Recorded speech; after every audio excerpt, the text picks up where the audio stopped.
le messager fidèle Ange Céleste.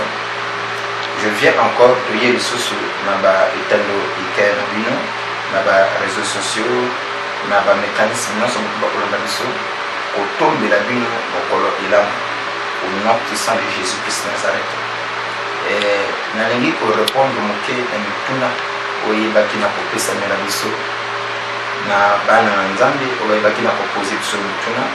Alors na ba ozali banda mboka na intérieur na ba divers lieux ba komela kingai na mituna olingi na répondre na kati na bango mutuna ya yambo nalingi que avant que na banda répondre à la question oyo bana na nzambe oyebaki na kutuna tokoba kopamba liboso nzambe oyo atalisi tomo elamu à compter biso parmi ba vivants et puis à renouveler bonté na ye ekolo na biso tosali tomérite te kozala oyo tozali, mais c'est par sa grâce que nous sommes ceux que nous sommes.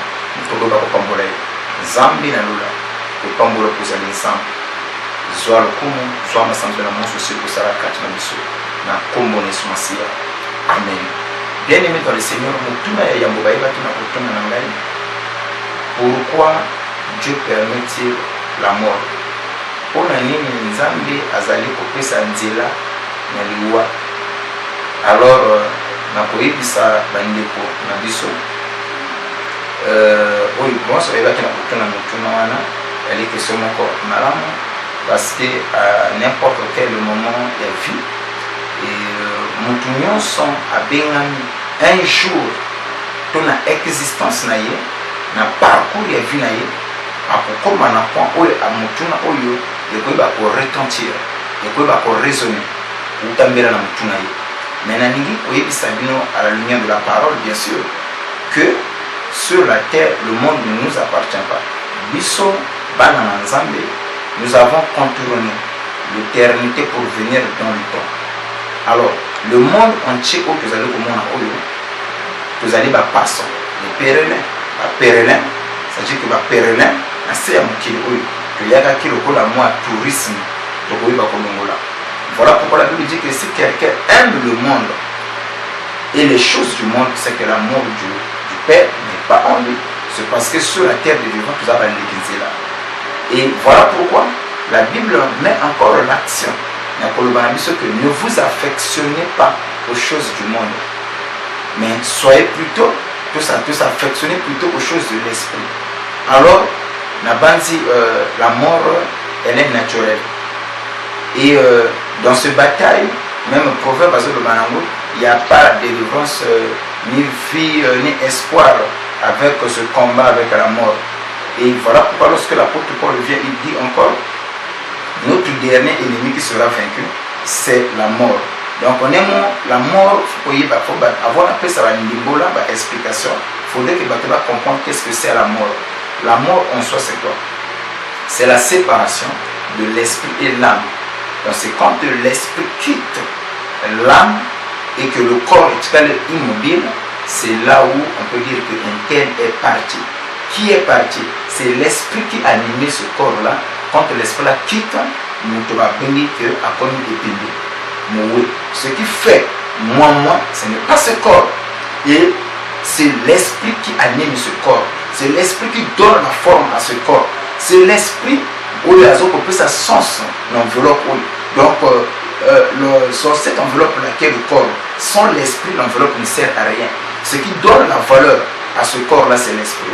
C'est l'esprit. Ainsi, la Bible nous dit même, en réalité dans l'homme, ce n'est pas la chair, mais c'est l'esprit. La chair ne sert à rien. Donc on est mort, il allait accompagner, c'est ça la mort. Mais l'homme possède l'immortalité.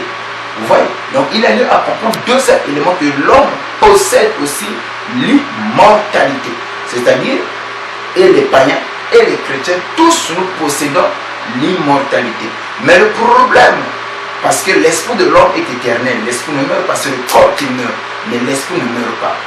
Et quand je dis que l'homme possède l'immortalité, il y en a certains qui vont or, même ceux qui ne prient pas, même nous qui prions, oui, tous nous possédons l'immortalité. Parce que le passage de Luc, c'est une histoire. Là, on voit deux types de personnes. Mon cousin qui m'a dit Lazare, l'autre qui ne croyait pas, Azaki païen, un profane, un athée, c'était l'homme riche. Mais la Bible dit qu'après la mort, les deux ont encore existé dans le monde au-delà. L'autre était dans le sein d'Abraham et l'autre dans le lieu où il y a dressement de dos. Vous voyez? Donc c'est ça. Mais ici, nous sommes ici sur la terre pour préparer notre paradis.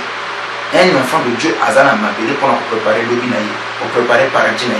Donc on est mort, la mort elle est naturelle. Voilà pourquoi l'apôtre Paul dira que notre dernier ennemi qui sera vaincu, c'est la mort. C'est que la mort existe. Mais la mort, quand Dieu permet la mort, parce que nous sommes toujours la Bible nous dit que nous sommes passés de la mort à la vie. Vous voyez, nous sommes passés de la mort à la vie. Et en d'autres termes, la mort aussi, c'est la porte vers le ciel. Quand le véhicule qui peut nous conduire auprès de Dieu, c'est aussi à travers la mort. Donc nous devons accepter cela. Et un chrétien qui est né de nouveau n'a pas peur de la mort. Tel que moi, qui vous parle, je n'ai pas peur de la mort. Et je n'ai pas peur de la mort. Donc je sais qu'au contraire, je parle comme l'apôtre Paul l'a dit. Il dit que je compte quitter ce corps pour demeurer auprès du Seigneur. Donc vous voyez, donc c'est cette dimension que notre foi a atteint. Mais c'est vrai que quand la mort arrive, et quelquefois, il y a des désespoirs en tant qu'humain. Même Jésus dans le livre de Jean chapitre 11, le verset 35, et quand Christ a appris la mort de son ami au nom de Lazare, la Bible dit que Jésus pleura. Donc c'est comme ça la mort, mais c'était ça. Mais tu dois savoir, même si tu es mais parce que ce corps-là ne peut pas, c'est-à-dire que le corps corruptible ne peut pas hériter le paradis. La Bible dit que la chair et le sang n'héritera pas le paradis. Il faudrait que ce corps corruptible puisse revêtir l'incorruptible. Tu vois, ce corps mortel puisse revêtir le corps immortel afin d'hériter le royaume de Dieu. Donc c'est ce que nous croyons. Donc la deuxième question qui me fut posée, il y a des gens qui abandonnent la foi, qui abandonnent la prière à cause de la mort. Ben, sur ce point, je dirais que dans Koloba, tout simplement, c'est l'immaturité spirituelle. Vous voyez, c'est l'immaturité spirituelle. Vous pensez que des gens comme Abraham, Dieu l'a éprouvé pendant 27 ans de stérilité, où Abraham chemina, marcha avec Dieu, il parla avec Dieu, il communiquait avec Dieu. Et la Bible définit Abraham comme étant l'ami de Dieu. Mais regardez tout ce temps qu'Abraham a passé. Et Abraham ne mettait pas au monde. Mais l'au-delà, Abraham n'a pas abandonné Dieu parce qu'il ne mettait pas au monde. Et prenons encore le cas de Job. Job, qui était un homme intègre en son temps, mais dans toutes ces choses, Job n'a pas branché, il n'a pas trahi son Dieu. Mais ce que moi nous montre n'a pas passé, n'a pas mon la difficulté à tirer en réalité, on ne choisit pas un père, mais on est des pères. Vous voyez? Donc, papa n'a vu son mouchon. Est-ce que c'est tout ce dont nous avons besoin que papa va payer sa camiso? Nous avons aussi quelquefois nos désirs, oh papa va salater. Est-ce que vous avez copier ça à côté? Donc, on a le la manière charnelle bon pour que nous puissions comprendre. Quand tu vois un enfant de Dieu ou quelqu'un qui priait, mais qui a abandonné la prière, qui ne veut pas aller à l'église parce qu'il y a eu tel problème, telle situation, c'est l'immaturité. La Bible aussi, à ça, pour ça qu'il se marche là-dessus, dit que non, quel que soit le problème, n'abandonnez pas vos assemblées comme c'est la coutume de quelques-uns. C'est qu'il y a aussi ceux qui sont faibles dans la foi, qui ne connaissent pas Dieu, qui ne sont pas affermis. Quand il y a moins de membres, mon problème est ils abandonnent Dieu. Ça, c'est l'immaturité spirituelle tout simplement. Mais un chrétien né de nouveau, je pense que à beaucoup de Chikanzam était à cause de leur problème, à cause de la mort. Voilà pourquoi qui de vous peut ajouter le fils qu'un coudé à la durée de sa vie par ses soucis ou par ses inquiétudes? Non.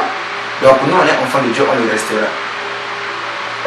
La troisième question qui m'a été posée, c'est que est-ce qu'il est vrai que Dieu nous tente aussi par le mal? Donc c'était la troisième question qui me fut posée. Mais je pense que Dieu ne tente personne par le mal. Donc la tentation, cela ne vient pas de Dieu. Dieu ne peut pas tenter qui que ce soit par le mal. Mais ce que je sais, d'après les Écritures, Dieu peut mettre notre foi à l'épreuve. Ça, c'est ce que Dieu fait. Mettre la foi à l'épreuve comme il a fait avec Abraham. Mais tenter quelqu'un en mal, ça, ce n'est pas Dieu.